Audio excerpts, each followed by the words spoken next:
మనందరికీ ఒక good news. ఇంతకు ముందు హైవేలో జర్నీ చేయాలంటే ఏపీ టు తెలంగాణ 2 తెలుగు రాష్ట్రాల నుంచి చెన్నైకి వెళ్ళాలి అన్న రోడ్స్ బాలేక నానా పాటలు పడాల్సి వచ్చేది. తర్వాత రోజుల్లో రోజులు మారి హైవేస్ బాగా డెవలప్ చేయడం కూడా జరిగింది.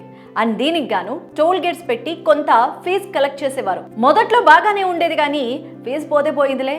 మన జర్నీ అయితే చాలా మంచి రోడ్ల మీద డెవలప్ అయిన రోడ్స్తో చాలా బాగుంది కదా అని ఫీల్ అయ్యేవాళ్ళం. కానీ కాలక్రమేణా టోల్ ఫీ పెరగడం, మనకి అవసరాలు పెరిగి జర్నీలు ఎక్కువ చేయడం వల్ల టోల్ గేట్స్ అంటే చిరాకు వచ్చే పరిస్థితికి వచ్చేసాం. ఇది అర్థం చేసుకున్న సెంట్రల్ గవర్నమెంట్ ఒక కొత్త పద్ధతి తీసుకొచ్చింది. నిత్యం ఏదో ఒక పని మీద హైవే జర్నీ చేసే వాళ్ళ కోసం టోల్ గేట్ పాస్ 3,000 రూపాయలు per year and 30,000 per life time.